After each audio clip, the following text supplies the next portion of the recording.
नमस्कार, स्वागत आहे तुमचं आपल्या यूट्यूब चॅनलमध्ये, ज्याचं नाव आहे मराठी स्टोरीज वर्ल्ड. आणि आज आपण ऐकणार आहोत मर्मबंध भाग 44. असा कसा सोडेन मी तुला, मनीष म्हणाला आणि तिला जवळ घेत त्याने तिच्या कपाळावर ओठ टेकवले. नक्षत्रा मात्र त्याच्या कृतीने भारावून गेली. त्याच्या अशाच वागण्याने त्याच्यावरचं तिचं प्रेम आणि विश्वास दिवसेंदिवस वाढत चाललं होतं. त्याचं तिला समजून घेणं, तिला स्पेशल फील करून देणं तिला खूप आवडत होतं. नक्षत्रा आपसुकच त्याच्या मिठीत गेली. त्याच्या मिठी इतकी सेफ जागा जगात कुठेच नाही असं तिला मनोमन वाटत होतं. थोडा वेळ त्याच्या मिठीत विसावल्यानंतर ती बाजूला झाली. तू जा खाली, मी मागून येतो, मनीष म्हणाला. नक्षत्रा पुढे गेली आणि परत मागे आली. काय गं, काय झालं, मनीषने विचारलं. माझं एक काम राहिलं होतं, नक्षत्रा त्याच्या समोर येऊन म्हणाली आणि टाचा उंच करून तिने त्याच्या गळ्यात हात गुंफले. त्याने डोळ्यांनीच तिला काय म्हणून विचारलं. ती मान हलवून काही नाही म्हणाली आणि काही कळायच्या आत तिने त्याच्या ओठांवर ओठ टेकवले. ते पाहून तर मनीषचे डोळे मोठे झाले होते. त्याने सुद्धा तिला कमरेत हात घालून थोडी उचलून वर घेतली आणि तिला किस करू लागला. त्यांचा पहिला किस दोघेही तो एन्जॉय करत होते. एकमेकांना स्पर्शामधूनच त्यांचं असणारं प्रेम, विश्वास, एकमेकांबद्दलची ओढ ते सांगत होते. त्या दोघांनी एकमेकांना किती मिस केलं हे ते स्पर्शातून एकमेकांना सांगत होते. एक डीप किस करून त्याने तिला सोडलं आणि ती लाजून पळतच खाली निघून गेली. वेडी कुठची, तिला असं पळताना बघून मनीष म्हणाला. क्या बात है नक्षत्रा, आज स्वारी खूप खुशीत आहे, प्रिया म्हणाली. हो बघ ना वहिनी, चेहरा तरी बघ, काय ग्लो आला आहे, अनमोल म्हणाली. काय गं तुम्ही मला चिडवत आहात, मी नाही तुमच्याशी बोलणार, नक्षत्रा अनुच्या हाताला विळखा घालत म्हणाली. हो ग, कशाला चिडवतं बिचारीला, आधीच मनीषने खूप छळले, हो ना नक्षत्रा, अनु म्हणाली. यार अनु, तू पण ना यांच्यासारखीच मला चिडवतेस. मी ना तुमच्या कुणाशीच बोलणार नाही, जा, नक्षत्रा गाल फुगवत म्हणाली. अगं माझा फुगा तो कसा फुगला आहे, अनुने तिचे गाल ओढले. काय म्हणाले आमचे जिजू, अनमोल जिजू शब्दावर जोर देत म्हणाली.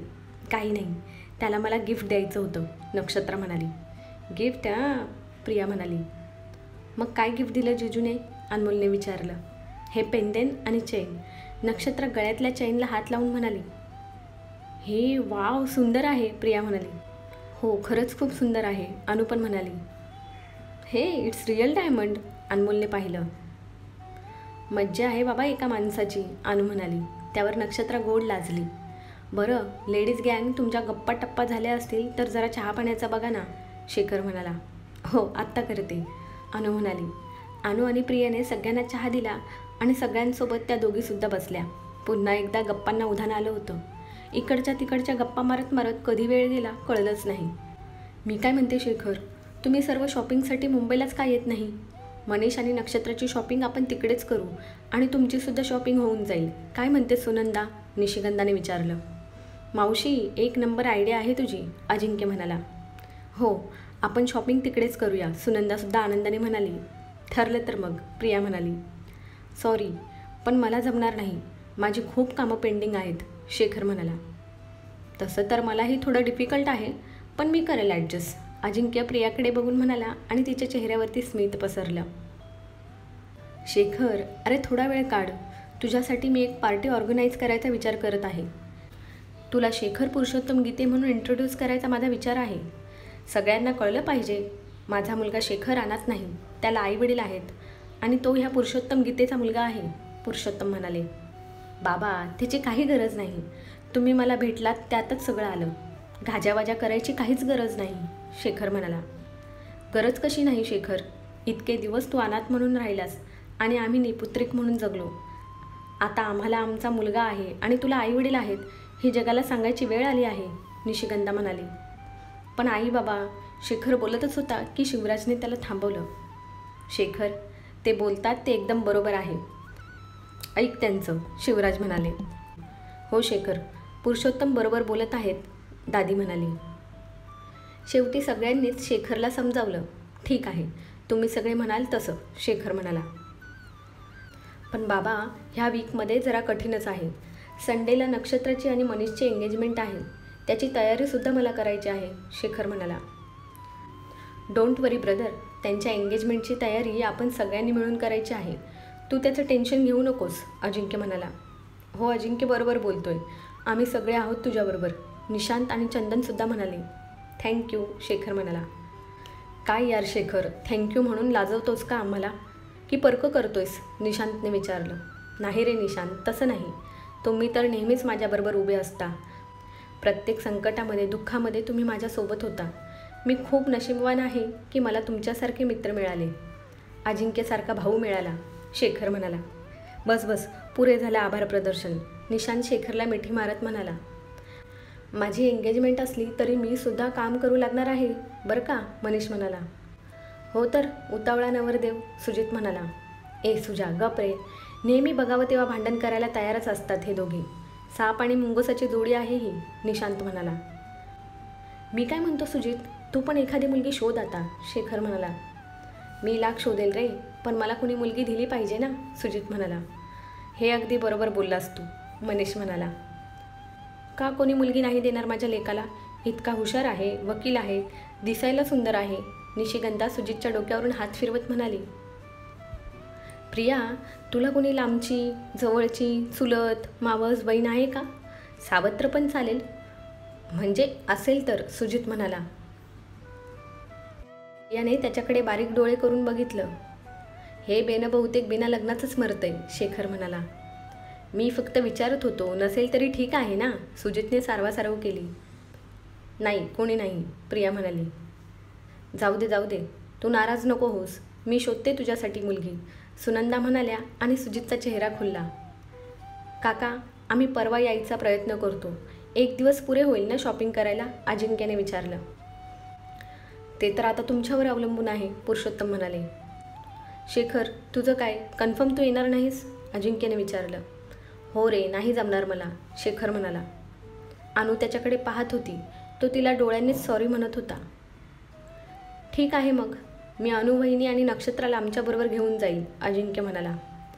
आणि माझं काय, मलासुद्धा यायचं आहे शॉपिंग करायला, अनमोल म्हणाली. हो गं बाई, तुलासुद्धा घेऊन जाणार आहे, तुझ्याशिवाय शॉपिंग होऊच कशी शकते, अजिंक्य हात जोडत म्हणाला. आई बाबा, तुमचं काय प्लॅन आहे, शेखरने विचारलं. आम्ही उद्या सकाळी निघतो, पुरुषोत्तम म्हणाले. बाबा, तुम्हीसुद्धा 2-3 दिवस थांबला असता आणि त्यांच्याबरोबरच शॉपिंगला गेला असता तर, शेखरने विचारलं. नाही शेखर, कामं खोळंबली आहेत माझी, मला आत्ता थांबायला जमणार नाही, पुरुषोत्तम म्हणाले. मग आईला तरी राहू द्या ना, ती येईल अनूबरोबर, शेखर म्हणाला. मला चालेल, निशिगंधा लगेच म्हणाल्या. पण मला चालणार नाही, पुरुषोत्तम म्हणाले. निशिगंधाने डोळे बारीक करत त्यांच्याकडे बघितलं. आता नाही करमत मला तुझ्याशिवाय तर काय करू, पुरुषोत्तम म्हणाले. कमीत कमी इथे मुलं आहेत एवढा तरी विचार करा, निशिगंधा वैतागत म्हणाली. त्यात विचार काय करायचा, मुलं कुठे लहान आहेत, पुरुषोत्तम म्हणाले. हो आई, बरोबर आहे बाबांचं, शेखर हसत म्हणाला. ते काहीही म्हणतील, मला माझ्या मुलाबरोबर राहायचं आहे, मी अजिबात येणार नाही तुमच्याबरोबर, निशिगंधा म्हणाली आणि पुरुषोत्तमचं तोंड बारीक झालं. मावशी, अगं काकाचं तोंड बघ कसं बारीक झालं आहे, अजिंक्य हसला.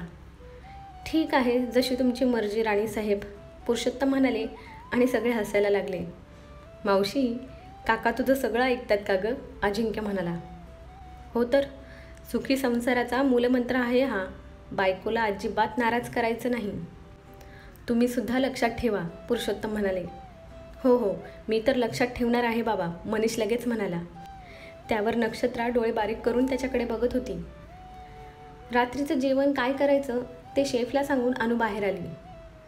बरं, सगळ्या लेडीजने एक गोष्ट आवर्जून करा, काय काय खरेदी करायची आहे त्याची एक लिस्ट बनवा, म्हणजे काही राहायला नको आणि वेळसुद्धा वाचेल, अनुभवाचे बोल आहेत, शिवराज म्हणाले. सुनंदाने त्यांच्याकडे पाहून नाक मुरडलं. एकदम बरोबर बोलत आहेत डॅड, अजिंक्य म्हणाला. तसं प्रियाच्याही भुवया उंचावल्या. मी जस्ट इन जनरल बोलतोय, अजिंक्यची ततमम झाली. याला म्हणतात दहशत, आणि आपण कोणाच्याही दहशतीखाली राहू शकत नाही, म्हणून मी लग्नच करत नाही, निशांत म्हणाला. अरे निशांत बाबू, इस दहशत में भी अपना ही एक मजा है, अजिंक्य हसत म्हणाला. रात्रीचे जेवण झाल्यावर सगळे आपल्या घरी निघून गेले. रुक्मिणी सदनमध्ये निशिगंधा, पुरुषोत्तम, शेखर, अनु, नक्षत्रा गप्पा मारत बसले होते. शेखर, मला तरी वाटतं तुम्ही आता मुंबईला शिफ्ट व्हावं, म्हणजे आपण सगळे एकत्र राहू, पुरुषोत्तम म्हणाले. तुम्हाला काय वाटतं, काय असेल शेखरचा निर्णय? काय अनु मुंबईला जायला रेडी होईल? काय जेवढं शांत वाटत आहे तेवढं शांत असेल यांचं आयुष्य? कमेंट करून नक्की सांगा. चला तर मग भेटूया नेक्स्ट पार्टमध्ये.